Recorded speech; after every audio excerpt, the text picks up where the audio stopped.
Thank you very much. I can't tell whether this something is closer than 1 AU away there. I don't know where you folks can hear me. Let's assume you probably can. And no, it sounds like we're getting another blast. I pushed it. It says it's on. Okay. If all else fails, check the power. Okay, so I'm going to assume if in the back row you can't hear me at all, wave your arms or something like that, and we'll just assume it's okay. Alrighty, so let's get started. This title here, it actually has a bit of a history in some sense. It's obviously pretty arrogant and impolite in some sense. It's actually a title that I used in a talk in 1973, which you may think of as a long time ago, before practically everybody here was born. And I was much younger in those days and had slightly different hair.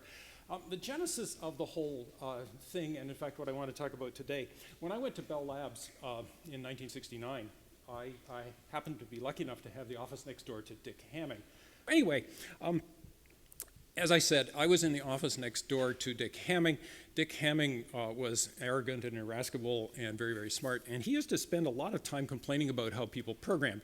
And he used to say to me and many others, hey kid, the way we teach programming is that we give you a dictionary, we give you a grammar, and we say, you're a great writer. And that's nonsense. It doesn't work that way. And one day Dick came into my office carrying a book. Literally, this book, a book called Computer Applications of Numerical Methods. I will not give you the author's name. And he opened the book, showed me a particular page, and he said, look at this is terrible. And I looked at the book, and I said, my God, this is terrible. He was looking at the numerical analysis. I was looking at the code in this book. It was a Fortran numerical analysis book. So let me show you the code that I saw in that book. Okay? And in fact, I'll ask you the question, what does it do? It's Fortran. Many of you, I suspect all of you are at least familiar with Fortran, if not real whiz-bang experts. I'm no longer a whiz-bang Fortran expert either. What's it do?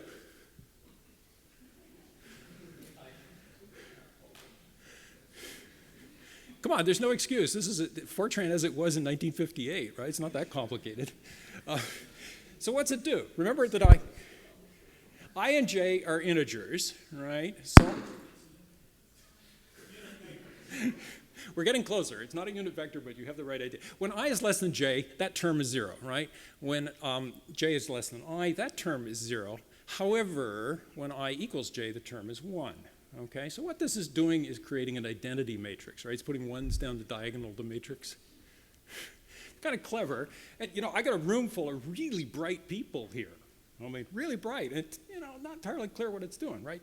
So there's something wrong with this program. Probably it's too clever for its own good.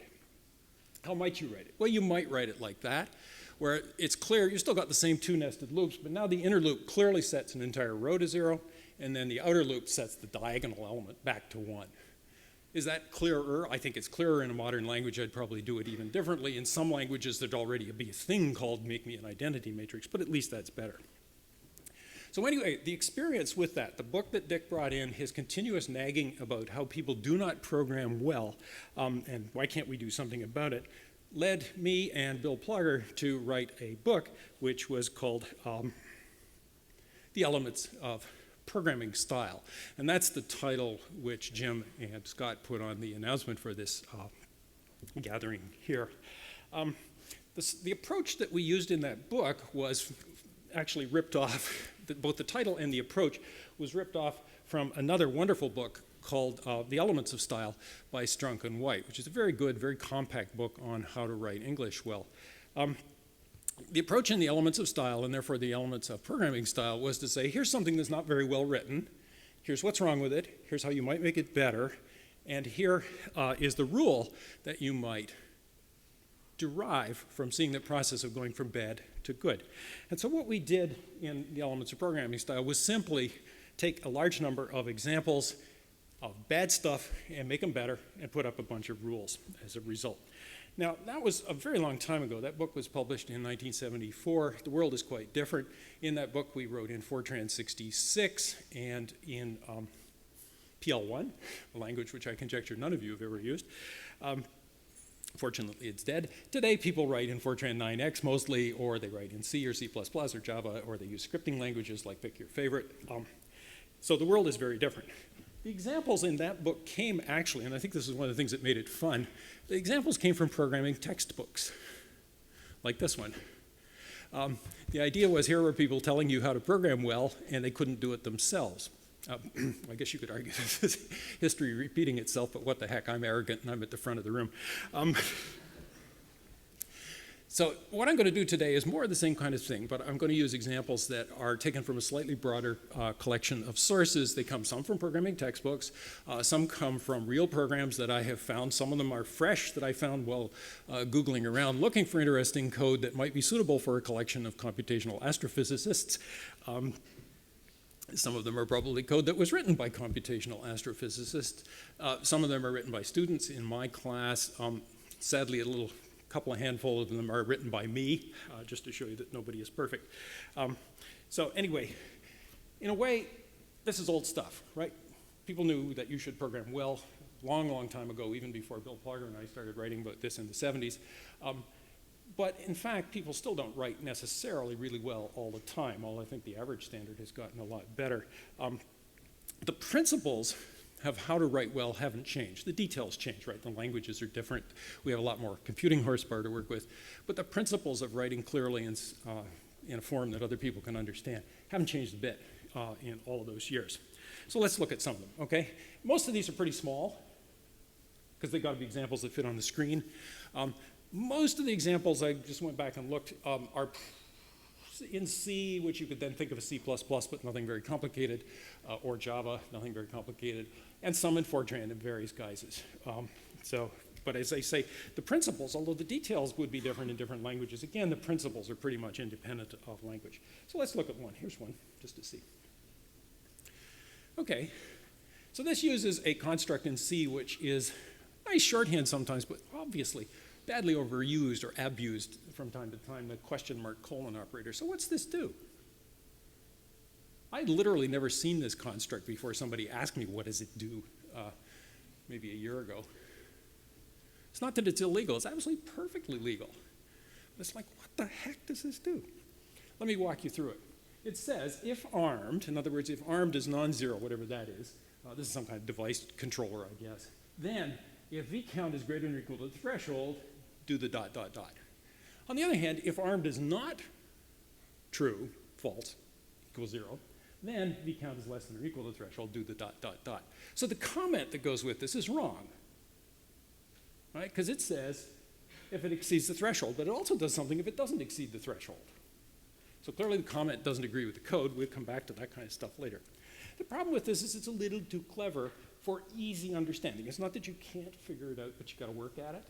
And you shouldn't have to work at figuring out what a piece of code does when it's this simple.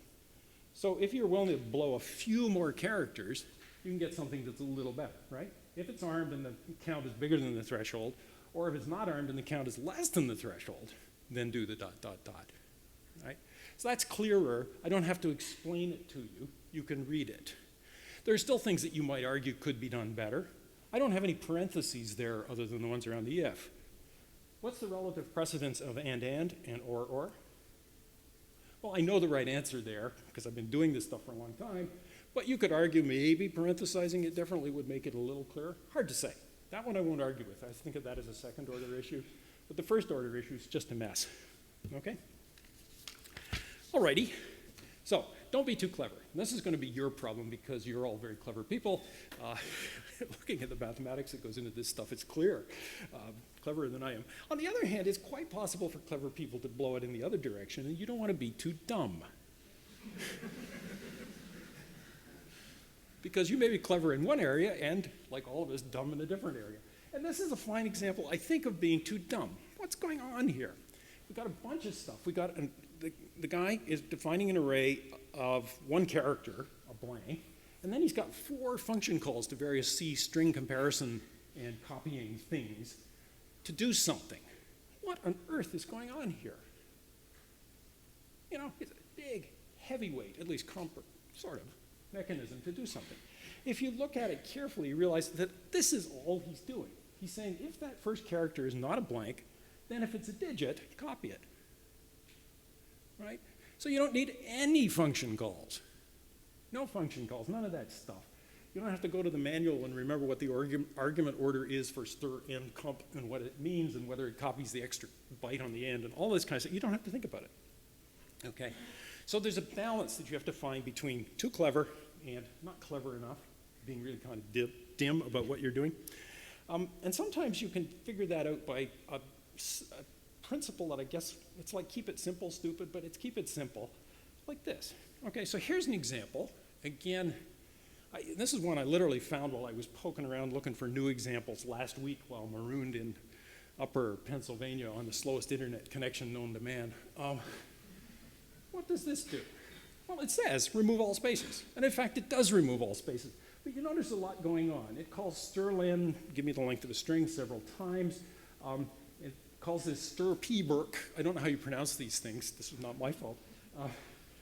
Which basically, I think, says find me the next blank in the input.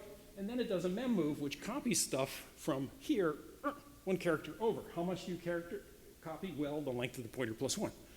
Okay, so in decrement, length, etc. And when you're done, terminate. There's a lot going on there. What's it doing? How long did you suppose it took this person to get that right? Okay, it must have been an amazing length of time to get it right. And the problem is, libraries are good. Library functions are your friend because it means that you can use code that somebody else wrote, and once they got it right, you don't have to worry about it anymore. And so these things like stir copy and memmove and so on are things you ought to use. No ambiguity. But there are times when you don't need to use them, and at that point, you probably want to back off a little. And this is all that's going on.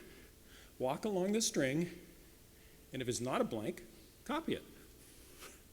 Right? And so I can describe that to you really easily. That's all you have to do, and the job is done. It's much simpler this way. I wrote it with pointers here. You could write it with array subscripts if you feel happier with that. The code is almost identical. They both work. This is odd. It can't matter. It cannot matter, but this code is going to run a boatload faster because that other one is somewhere between quadratic and cubic in the number of blanks in the line because of all of that testing and finding the next blank and then moving things over using the string length of what's left. It's an amazingly inefficient algorithm. Can't matter in that particular context, but I've been told that people who do cosmological simulations or whatever occasionally worry about efficiency. So anyway, part of the problem with these things is you get the sense that the person who's writing code doesn't really understand the language properly, or their understanding is a little shaky sometimes. So here's a nice example. This one actually comes from a piece of student code. Undergrads, not grad students. Grad students have learned it all. Do you sense a pattern here? You know, as I will probably say this again, but computers are really good at doing things that have repetitive patterns, and so it occurs to you that you could probably do something better. And so this one, I probably don't even have to show you how to do it, but right, it's basically that. If that index I, all it's doing is converting a integer between 0 and 9 into its ASCII character equivalent, and the way you do that is just add the ASCII value 0, and that works fine in the ASCII character set. No reason not to do that. Okay? So you got to know your language, and if you do, you convert 10 lines of stuff down into basically 1 or 2 lines that are going to be a lot easier to work with. Okay. Here's another one. This is a piece of Java code that appeared.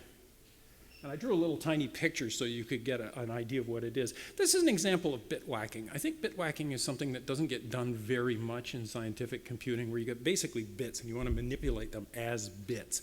And I think lots of people in building tools, network kinds of things, device controllers, all kinds of weird things do bit whacking. I suspect you don't do nearly as much bit whacking as numerical stuff in your particular field, but it's still useful to know how to do it.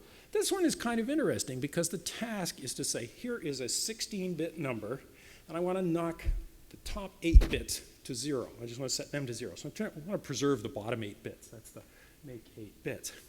So the interesting thing is, if I set you that task, how many of you would go off and basically use an exponential to do it? What the heck is going on? This is the power function. You know? Why is he doing that? How is he doing it? Well, what he's doing is starting over there at the 15th bit position, the one on the left, and he's saying, let's compute 2 to the 15th, And then if the number I am dealing with, the number that I'm trying to reduce, is bigger than 2 to the 15th, then I can subtract 2 to the 15th from it. So I've knocked that bit off. And then we'll keep doing that until we get down through the 8th bit, and then we're done. Okay? This is kind of interesting. Oh, and I checked, because I couldn't remember for sure. The power function, this is in Java, the power function actually takes doubles as its argument. So this is in principle being done as double precision floating point, although I suspect that somebody inside saying, hey, wait a minute, those are integers. So this is just bizarre. How would you write it? How should you write it? How about that? Right? Take the value, preserve the bits you want with the AND operator and probably hexadecimal constant, because those are the easiest to represent real bits. That's those bits. Okay? Not very complicated. Let me give you one more bit whacking example just because I have it sitting here. And it's a lead into something else that I want to talk about in a moment. So again, imagine that we have a 16-bit quantity. You'll have to, this is close enough for astronomical purposes, right? Think of this as 16. What's that old line about? 10 to the 50th plus or minus 10, right? Yeah, it's close enough. So anyway, 16 bits like this. And all this job is supposed to be, all this little macro is supposed to be doing is that, right? Just interchanging the upper half and the lower half of this 16-bit quantity. So how does it do it? Well, it says take the part in the, take the whole number and then mask off the top part. That's the AND 0xFF. We just saw that. Okay, and left shift that 8. Okay, so we took the right part and we moved it left.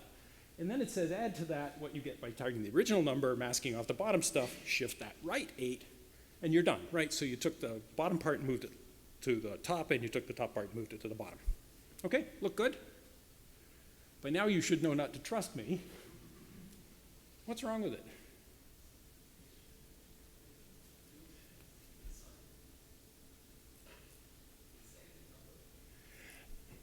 Yeah, negative number is one of those things that could happen. In fact, let's talk about that. One of the possibilities here, some machines do sign extension, that is arithmetic operations like shifts, extend the sign. So if that quantity A had its top bit turned on, when you shifted it right, that would leave a trail of 1 bits behind, right?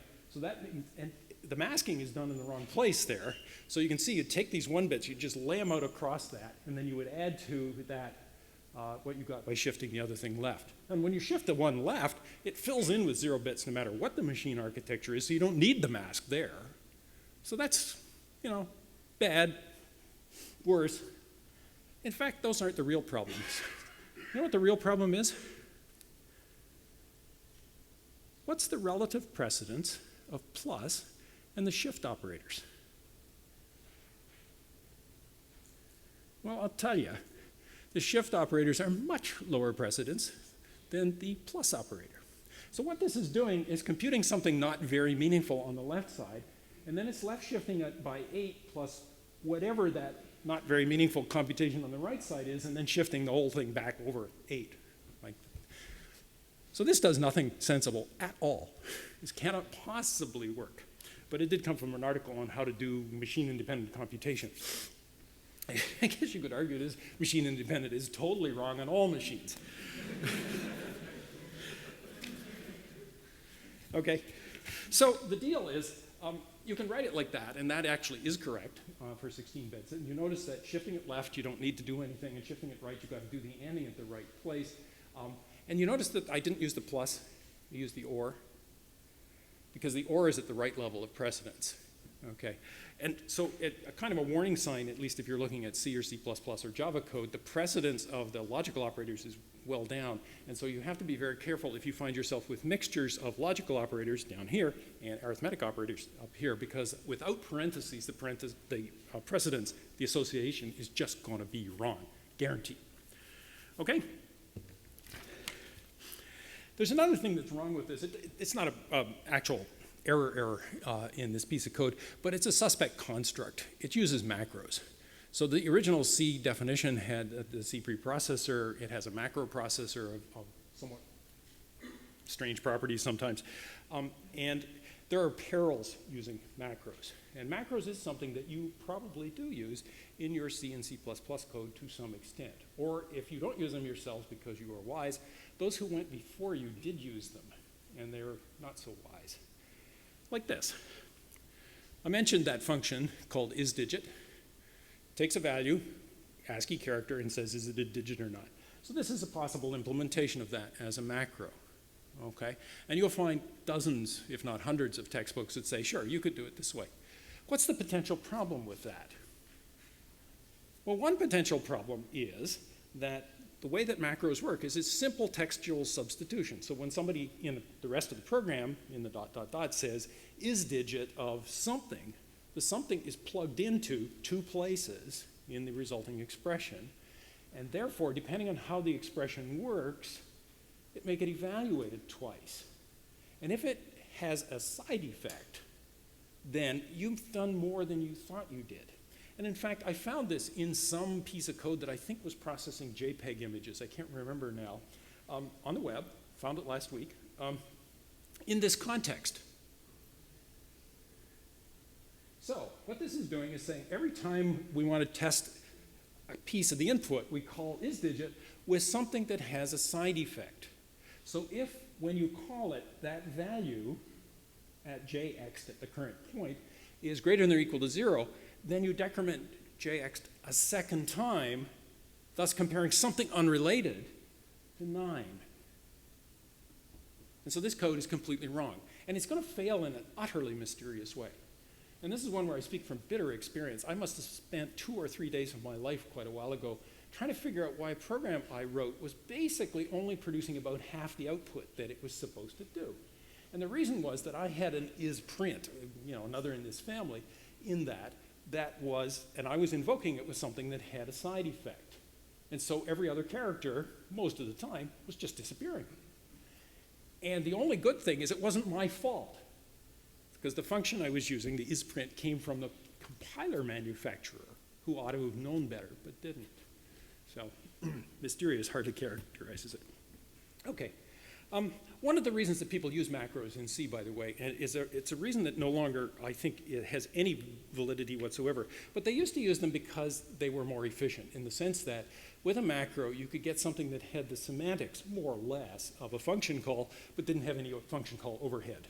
And in machines of my vintage, like ENIAC, machines of my vintage, subroutine overhead was a serious factor. For most purposes today, I think you can safely ignore it, or at least it's not a first-order consideration at all.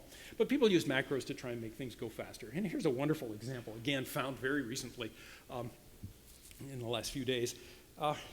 It's a huge macro called fast, memcopy, okay? So memcopy is one of these things that says, here's a block of memory, make a copy of it over there, so it's basically a loop. And what it says, there's a break-even point, which is in fact a defined variable, and you're supposed to, for different machines, set that to different values, which is not exactly the definition of portability, but you're supposed to do that. And so what it says is if you're over the break-even point, then you can just use the memcopy that came with the system. But otherwise, then you go into this thing where you write out the explicit loop yourself, because that way you're saving the function call overhead. So question. What particular value might you choose for break-even point today?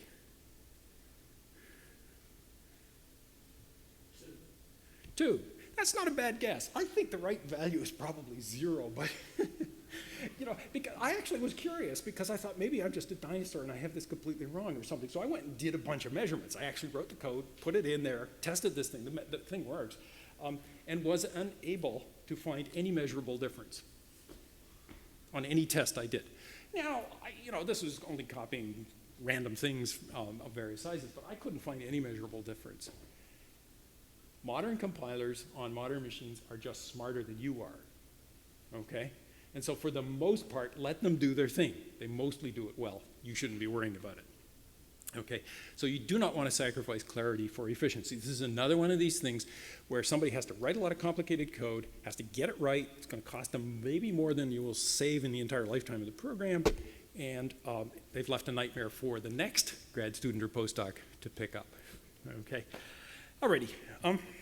So macros, I think, in this sense, are arguably one of the features of C that was okay at its time, but its time has pretty much passed, and you have alternatives at this point, especially in C++, where you can use inline functions if it really does matter. and you have constant declarations for numbers, and you have enumerations, all of these kinds of things that make it better. There's still places where macros are okay, but mostly not these function-like macros.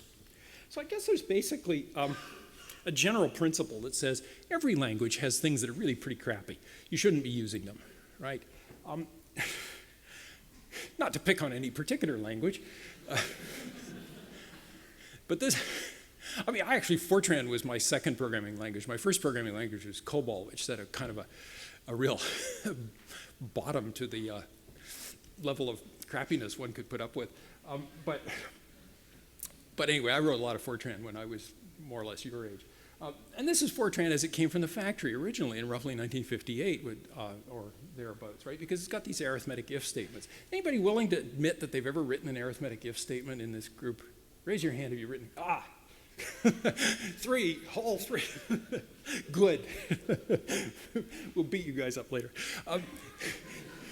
The arithmetic if, for those of you who've never used it, although you've probably seen it, basically is a three-way branch. And it says evaluate the expression, and then if it's negative, go to the first one of those labels. If it's 0, go to the second, and if it's positive, go to the third. And it's a pretty close mimic or match for an instruction in something like the IBM 704 or something like that, if I remember correctly, a machine which has long since passed from the earth.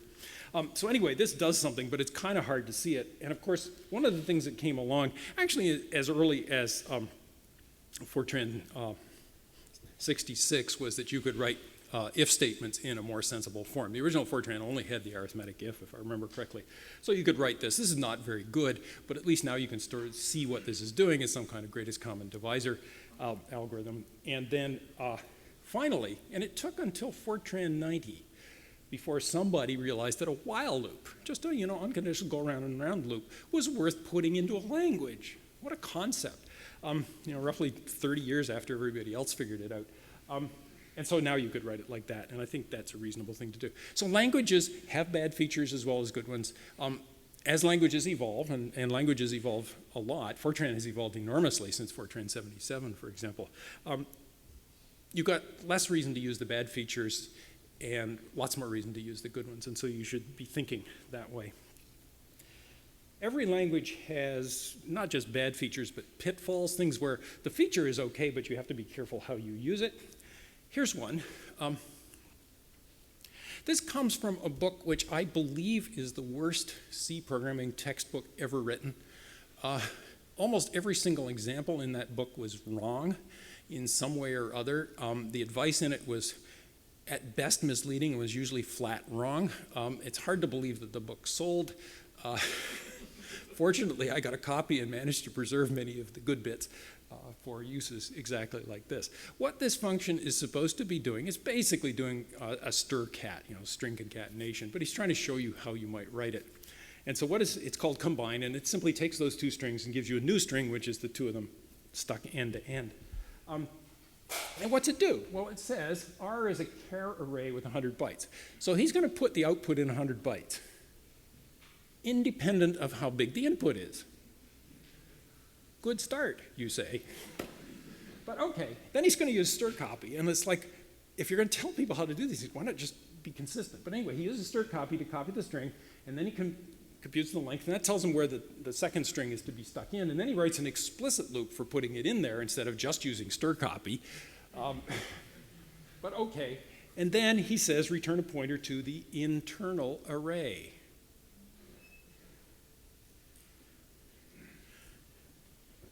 This is just appalling.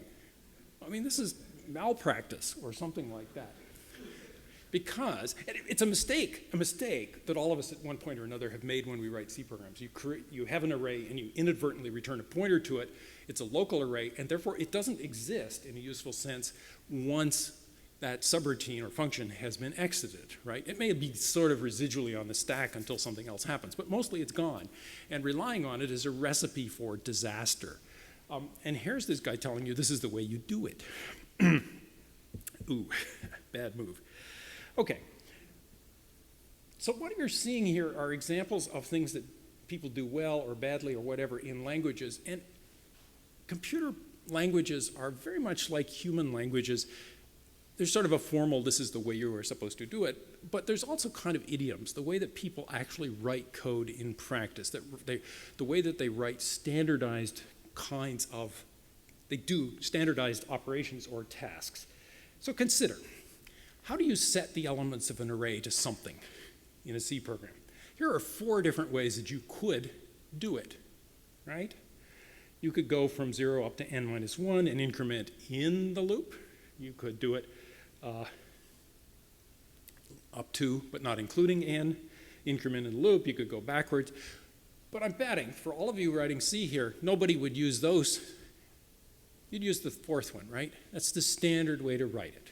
If you're doing Fortran, it's like do I equals 1 to 10 or whatever. It's this 1 comma 10, whatever. It's the same thing. That's the standard way to write it. So the issue with idioms is that if I give you a program, piece of code that I wrote, and it has that particular idiom in it, you can look at it and say, oh, I see what he's doing. You don't have to think about it. Conversely, if you're sitting there saying, I have to write a loop that sets in elements of an array, you know what to do. You write it down automatically. You don't get it wrong. It's easy. Because it's an idiom, it's one you use all the time without having to think about it. And so it's a standard medium of communication between your brain and the machine, or between you and some other programmer. The flip side of it then is that when you see something which is not idiomatic, it should sort of raise a little tiny red flag that says, what's going on here? Whoever wrote this is doing something different. Why are they doing it differently? It may be because they're just not a native speaker of this particular language, or it may be there's something actively wrong. So if the idiom isn't followed, if you see something that's unidiomatic, be suspicious.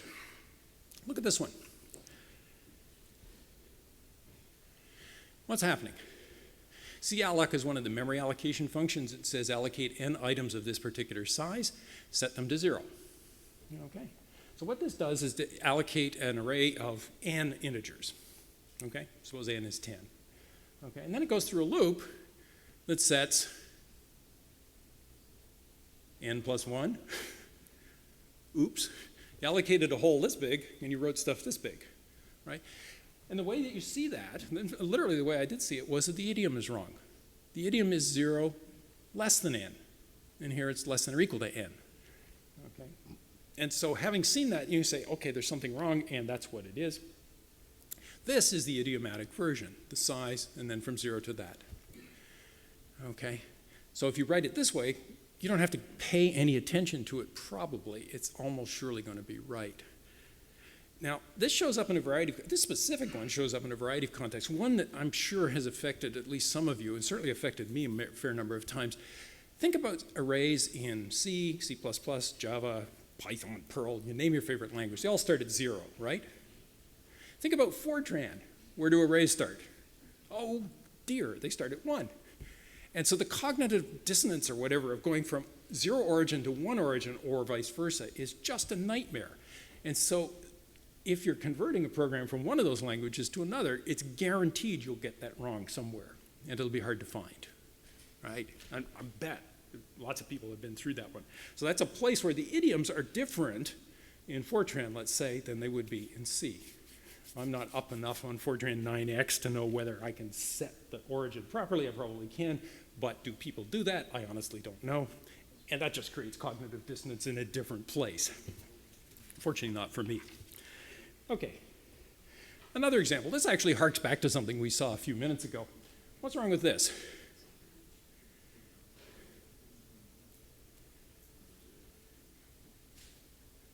What this is doing is saying make a space big enough to hold the string and then copy it, okay? How long is the string? Well, if the string's got 3 bytes, the length is 3. However, think about the implementation of strings within a C program or a C++ program at the basic level. There's an extra byte on the end, the null byte, that's the terminator, okay? So what you've done is allocate, let's say, 3 bytes for a 3-byte string, except the string is really 4 bytes, and so when you do the copy, it copies the null byte as well. And so again, you've walked off the end of the array. And the idiom, which actually was in one of the earlier examples, is this strlen plus 1. And if you don't see that, something's wrong. Okay? It's kind of awkward. It's an idiom that's only appropriate for C character array kinds of things. You don't need it in Fortran or Java or lots of other languages because strings are not null terminated. You don't see that. Instead, there's a length operator. And so you have a different set of idioms that you need to manipulate things in those languages. One other. What goes wrong here?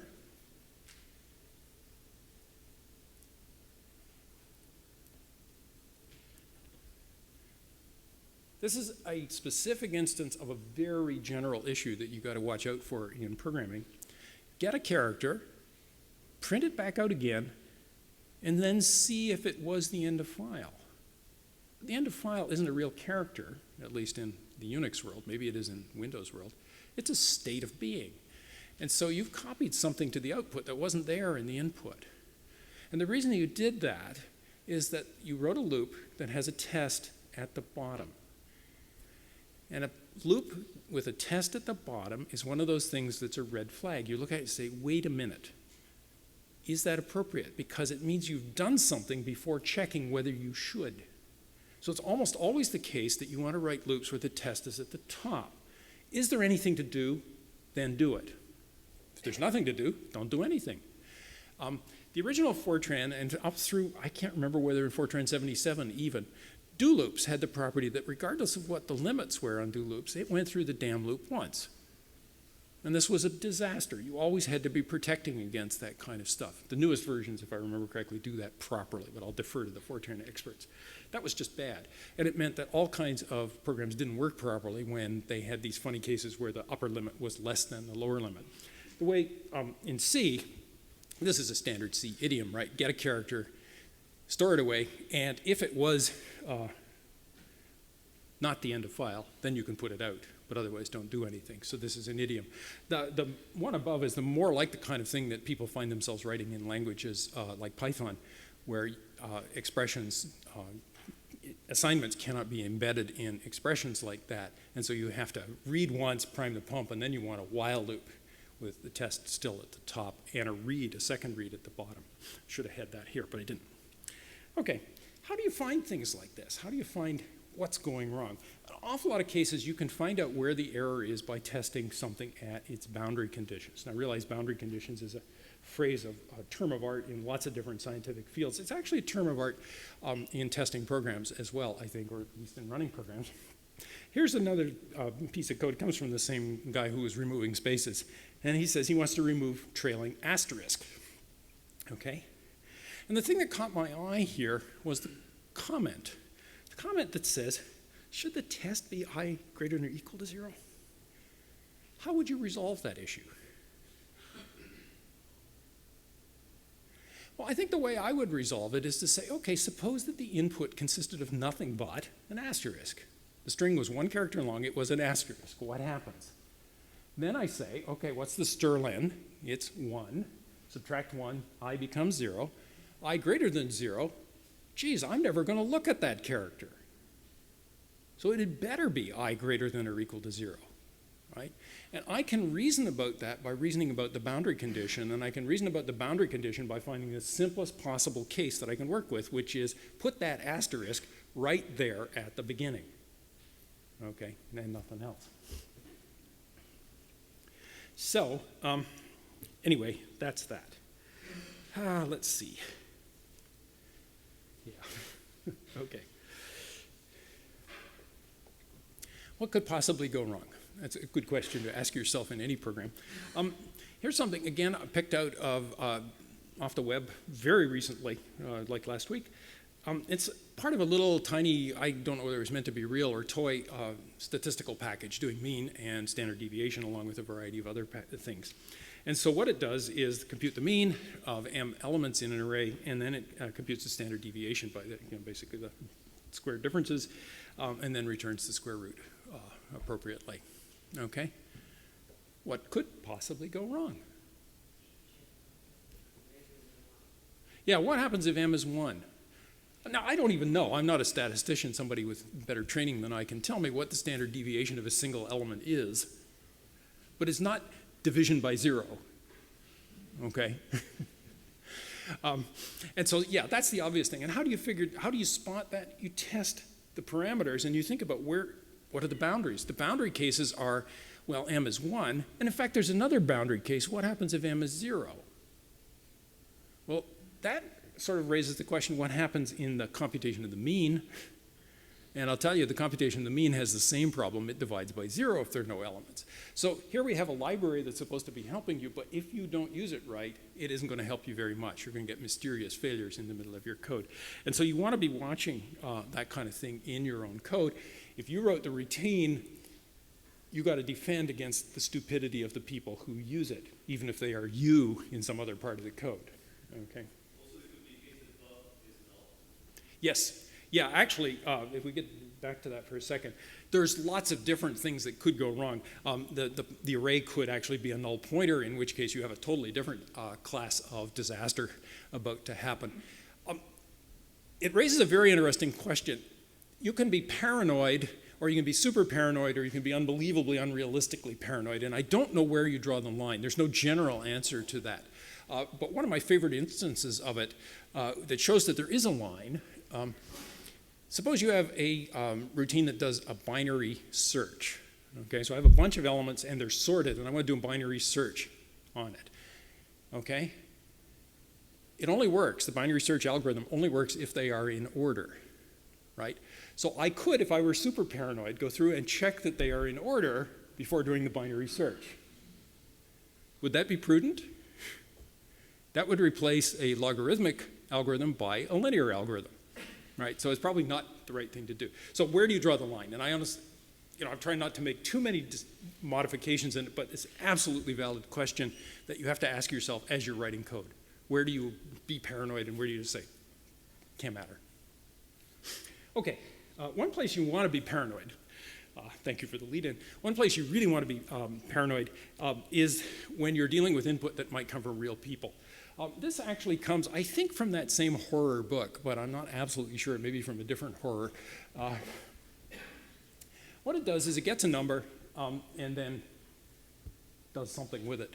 And it calls this function getS, which simply goes to the standard input. You type a number, and it returns that value as an array of characters. What's going on here? It says, too many digits, you wiped me out. But what it's checking is not really the number of digits, is it? It's checking the last element of the array. What's going on there? This is really kind of subtle and weird. You notice the word static up there under main? What that means is that the variable is not allocated as a local variable on the stack, but rather is statically allocated and initialized to 0 when the program starts. So that array number, which is going to hold the input bytes, is all 0. And so what this does is to implicitly set that array to 0, then it reads a number, and then it looks at the last byte of that array and says, is it still 0? And if it isn't, then, oh dear, you wiped me out.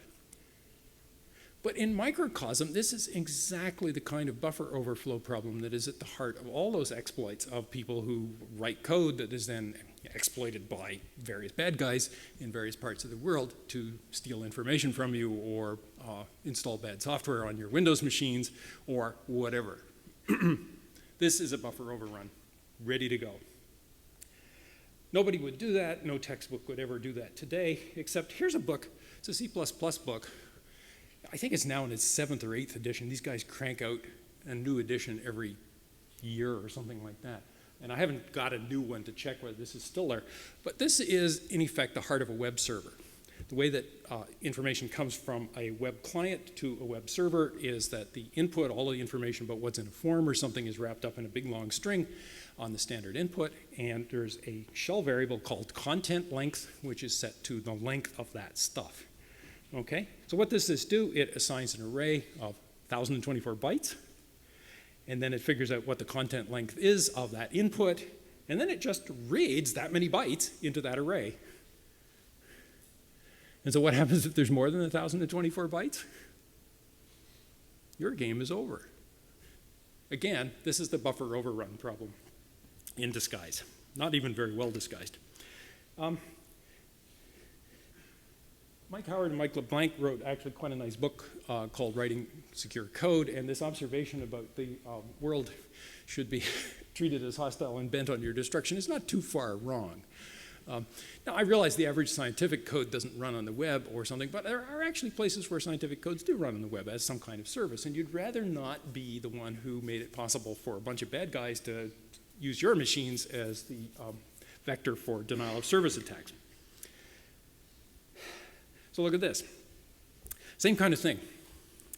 We have some function that is reading stuff from parameters and setting up some kind of data. And the first thing it does is to scan the fields of the parameters, and it puts into fname an array of 64 bytes, a file name. How long can file names be? Well, it depends, but they can be awfully long. Look at the file names on, I see lots of Macs here. Look at the file names on the Macs, okay? They're very long. Certainly lots and lots and lots of them are going to be, if they're full paths, they're going to be more than 64 characters. This is a buffer overrun problem waiting to happen, okay? And sometimes it's just pure inadvertent. It's entirely in your own code, but look at this. There's an array of 64 bytes. 64 seems to be a good magic number here. And it says there's no box called this in this schematic type, but if you count the characters, there's something like 48 characters of overhead there before you ever get to plug in the name of the box, right? So if the box is more than about 15 character name, you've walked off the end on that too. So I'm belaboring this one, but this is actually pretty important, because if you walk off the end of an array in your favorite language like C, or you can do it inadvertently in C++, and anything that's taking input from the outside, if you walk off the end, things aren't going to work anymore. And this really is the root of an awful lot of troubles externally. And if you're just doing your own numerical analysis, who knows what will happen if you clobber some piece of data in the middle of your program. Okay, enough of that. Let's switch gears slightly to some control flow idioms. I'll do them a little faster. This is actually a textbook kind of implementation of the Unix cp command, copy this file to that file. Look what's going on there. There's a sequence of ifs. It's if something, if something, if something. So what you're doing is making a sequence of decisions. You haven't done anything yet, okay? And then finally, having made some decisions, then you get to do the actual copying of the files. But what happens if one of those ifs fails? How do you find out what you do instead? Where's the else? We have to drop a perpendicular, right? And then you can find the corresponding else, because this is properly formatted. And then you can figure out what's going on. But the problem with if as a construct is, in effect, you're digging a hole and you have to find your way back out of the hole, and it's kind of a mess. It turns out that the right thing to do is simply turn things inside out or rearrange them like this, so that every time you make a decision, you do something, you peel off one case, you make the remaining stuff easier. And so if the argument count isn't 3, you print the error message, and if the argument, and then you try to open the input file, and if that doesn't work, you're done. And then if that works, then you try to open the output file, and if that doesn't work, you're done. And otherwise, then you can go on and do the work. So you notice that instead of if, I have if, else if, else if, else. And that is definitely the right way to write these things. This is the way that you write a multi-way decision in almost all of the programming languages that anybody here is going to use. And you notice that it doesn't get indented. It's all down the left, so that you don't have the thing migrating off the right side of the screen on your machine. Right. Keep it to the left, and then it's obvious idiomatically that that is a multi-way decision. Let's look at the same thing in Fortran. Jim assures me that he didn't write this code. So he's an honorable man. I'm going to take him at his word. But this is back to Fortran, whatever, 58 or something like that. And it's kind of, not quite, but close. And it's kind of interesting. And this is actually a sort of multi-way decision, but it's really hard to see what's going on with those arithmetic ifs in there. The other thing that's kind of intriguing, just as an aside, you notice the number 32 appears twice there in 2 lines? They're different 32s. Right? The one on the first one is a label that refers to the line near the bottom. And the one in the other one is a mask, like the ones we were talking about. It's a bit pattern because it's 2 to the 5th. But they're the same 32 to the naked eye. So you don't want to write it that way. But in Fortran 66 or whatever, that was essentially all the choice you had. You didn't have to use arithmetic ifs. But in Fortran 90 and onward, you can do a lot better. And you can write it like this. And you notice that the code becomes a lot simpler. First, you can indent it, which is always a good start. But secondly, you can use an if, else, if, else to make it clear what the multi-way decision is. And also you can use the operators like less than, equal, greater than, and so on, rather than the .eq, or... Recognize that code. I know who wrote that. Jim LeBlanc was at Livermore. I hope we're not being taped here. Does a multi-material count? Well, we'll just downplay the audience commentary just in case this shows up in some place that people don't want. Really? Okay. I got it from Jim. Oh, okay. Okay. Sounds fair. Here's another one of these repetitive things. Remember we've seen repetitive code before? Machines are great at repeating things. Why are programmers forced to repeat? What's going on here? This one actually has an interesting lesson buried within it. You notice that the code is pretty much the same all the way through. It's if new equals append char of ch++, comma, and then a couple of numbers. So everything is essentially identical except for that pair of numbers. Everything else is the same thing. So what's going on is fairly complicated control flow. I mean, not complicated, but just repetitive stuff with a very, very small amount that's changing that's pure data. And so the problem with this code, the thing that could be improved, it's got the data and the code kind of intermixed like this. And what you'd really like to do is separate them out and get the weirdnesses into the data where you can manipulate them easily, and the regularity into the code, because regular code is a lot easier to work with. And so you could write it like this, build a data structure. That data structure is just, it's just an array of numbers that I've written as pairs. That are the magic numbers that showed up in there. And then here is a simple loop that walks along those numbers two at a time and calls that function. And so this is much simpler. And it's got that clean separation between the data and the code. And this is a general principle which you can find all kinds of opportunities to do in your own code. Think data is the place where you put the dirty stuff. Code is the place where you want to keep it as clean as possible. Okay, and speaking of that, this one I don't have a nice title on. This is real code. This comes, in fact, from 4ESS, which is the long-distance switching system that AT&T used to sell for a long, long time. It did basically all the long-distance service in the United States for many years. Those days have passed. And this was part of the billing code, actually. It wasn't mainstream switching code. So it's typical, grimy, but, okay, code as would be seen in any kind of software system, really.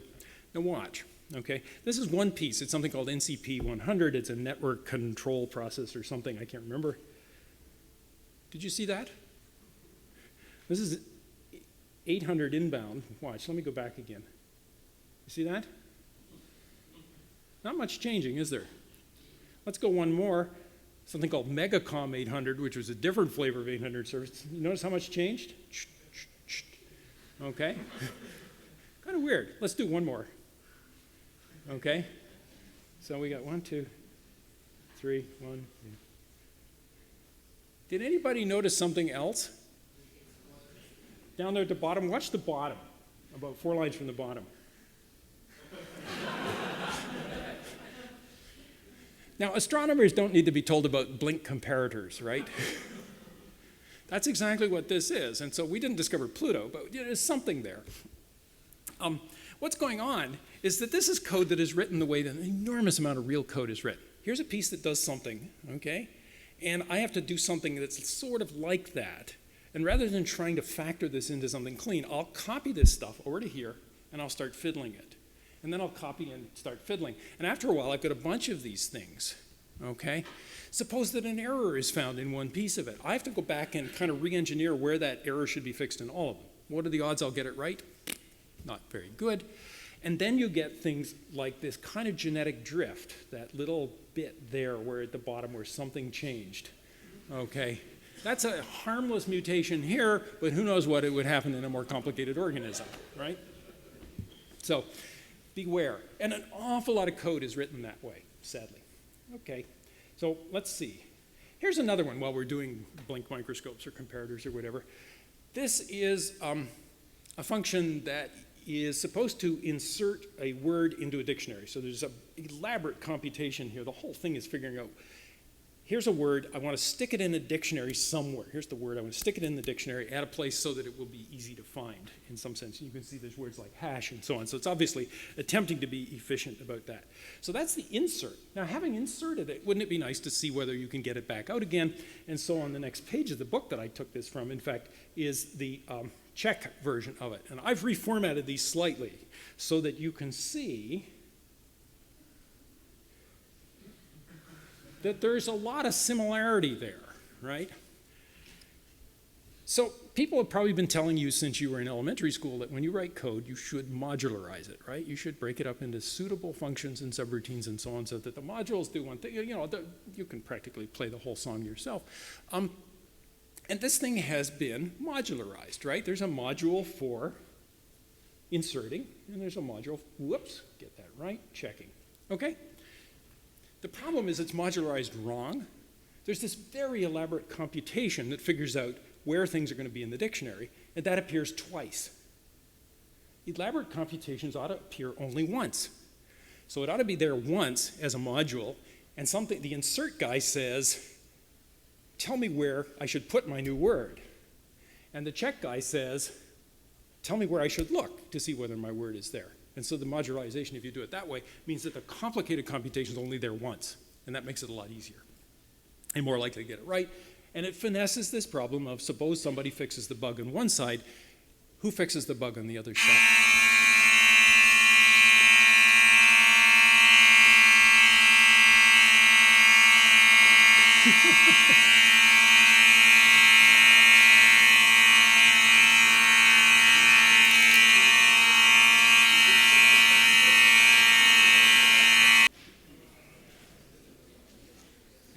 Once it gets up to operating temperature or whatever, I can start again. Well, on behalf of the IS, I apologize for that, but fortunately Brian is really finished as it warms up. Temperature can begin again. Yeah. Well, as I was saying before, I was so rudely interrupted. I don't actually remember what I was saying when I was interrupted, but it was something about modularization and the two different versions of this program. And actually, I don't have a heck of a lot more, and I'm grateful to you, as many of you have come back. So let me actually finish off with a modest number of sort of quickies. Something went by here, probably you didn't notice it because it went by so quickly, but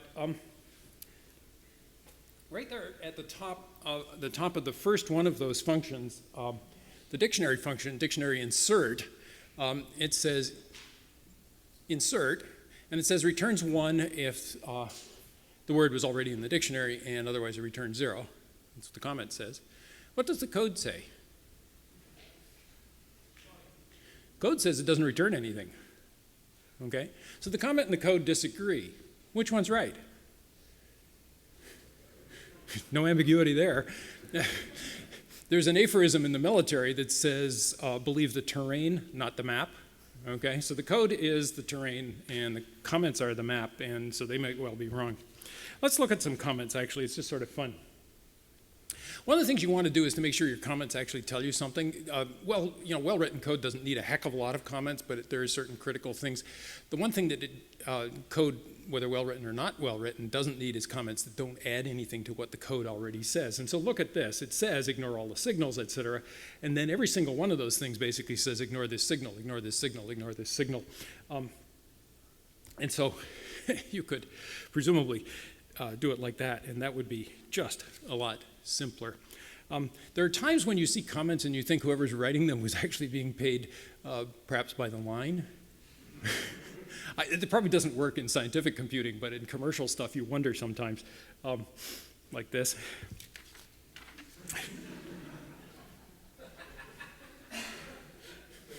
Well, I more than double my pay.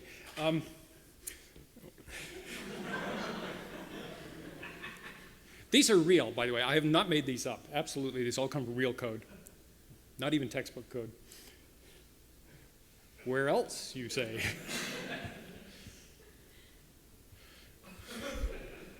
This is sort of like COBOL. Actually, I guess if you change the comment part around, it would almost be COBOL.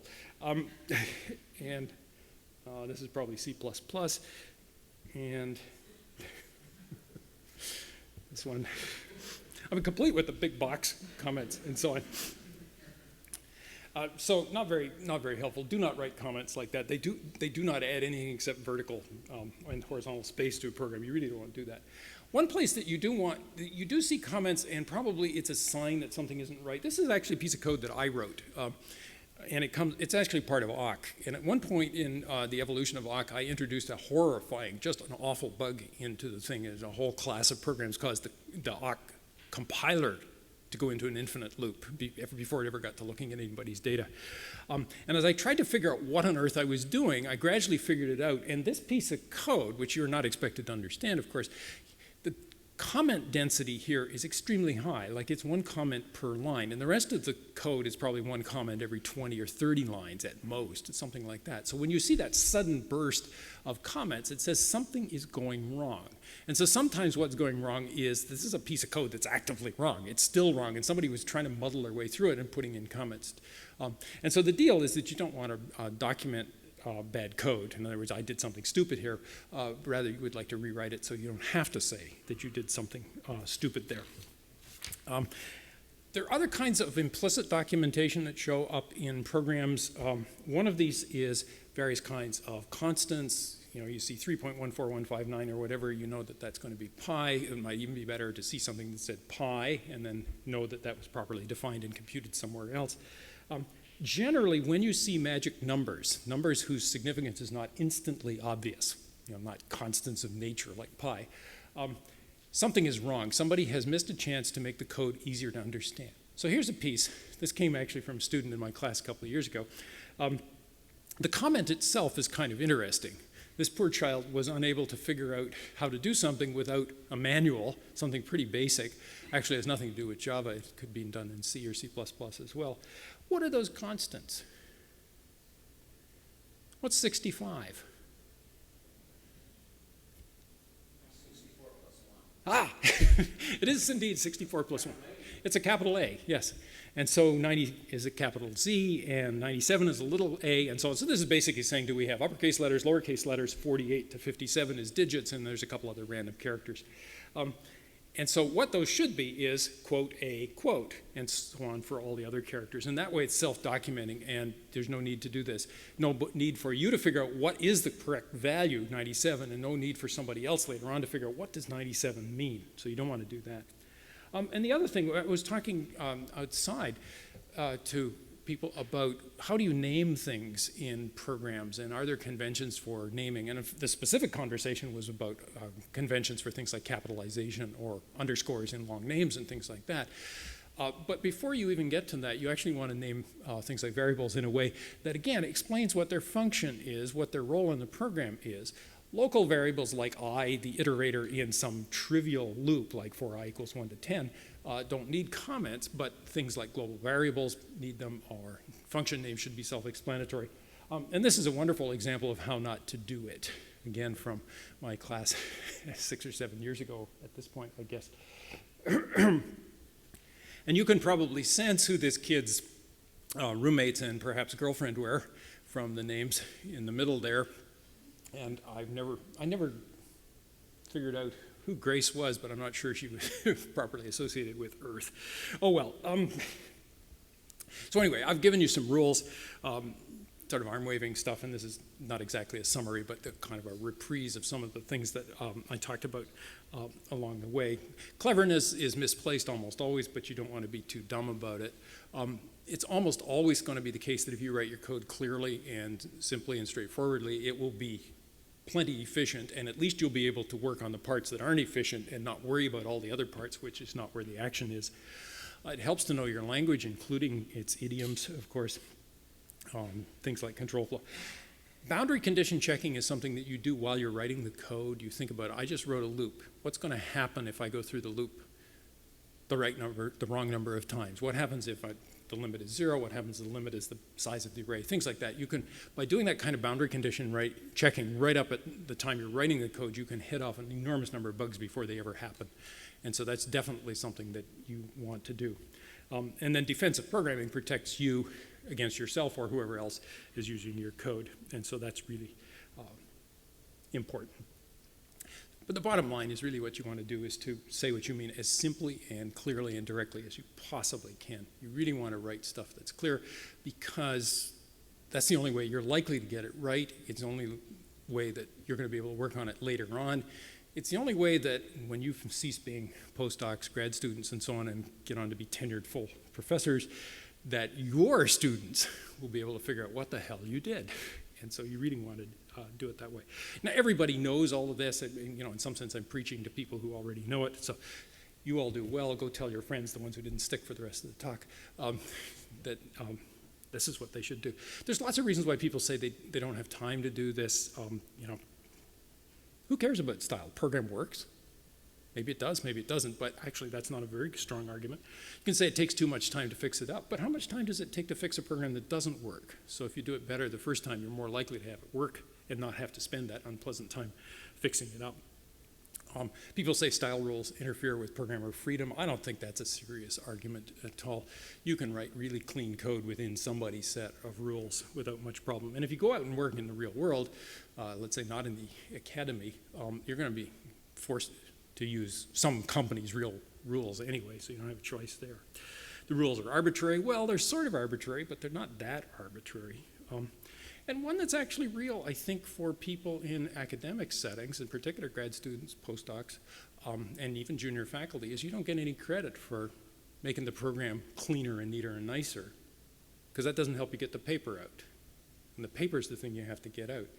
But if the paper is based on physics that has to be then rethought or retracted or whatever, then maybe you're not so well off. So it's even for that kind of setting, I think, worth serious thinking about it. So if you get a program where all the little things are wrong, you can be confident that the big things are probably a little wrong too. Whereas if all the little things are clean, the program is really clean, straightforward, you kind of understand what's going on, then the odds are strong that it's doing the right thing as well. Anyway, that's the end of it. Thank you all for coming back after that hiatus. I'm done.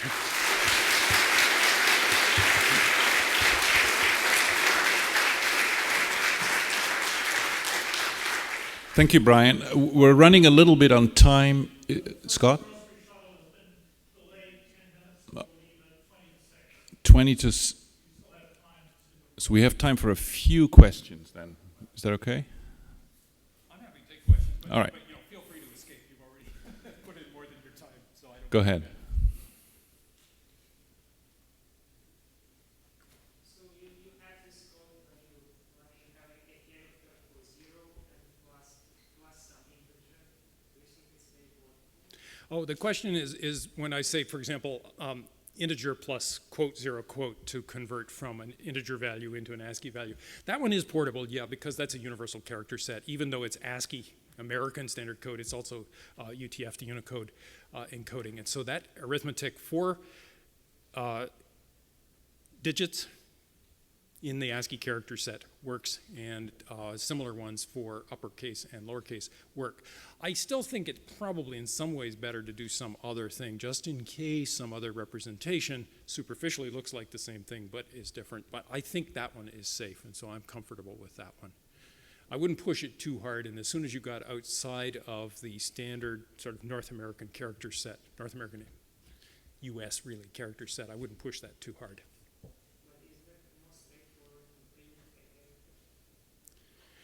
To print a character, the proper thing is to use, well, first, are you starting with the numeric value, let's say 48, or are you starting with the numeric value 0?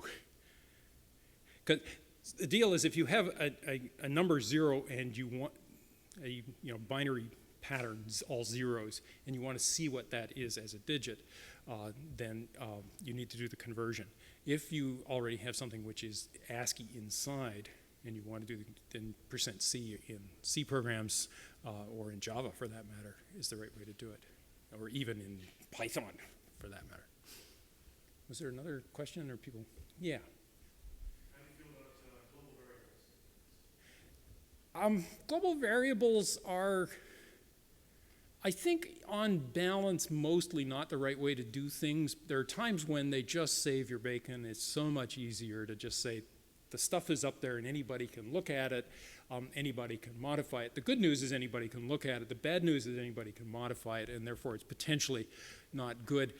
There then may be certain kinds of settings where the fact that it's global interferes with something else because of the uncontrolled access over time. So if something is a global variable, it means you can, real danger using it, say, in a threaded kind of computation where two threads might be manipulating it in an inconsistent way and you have to lock it. Whereas if the content were stored within each, the code associated, the data associated with each thread, then the locking, that part of it goes away. But I think the trend over the last umpty-ump years has been less and less global variables, more and more discipline, more and more putting things into classes or in Fortran, whatever the right word is, modules, and so on, so that they're better controlled. And certainly Fortran programmers using, unnamed common or something, don't do it. Escape, go get groceries. Thanks, Brian. My pleasure.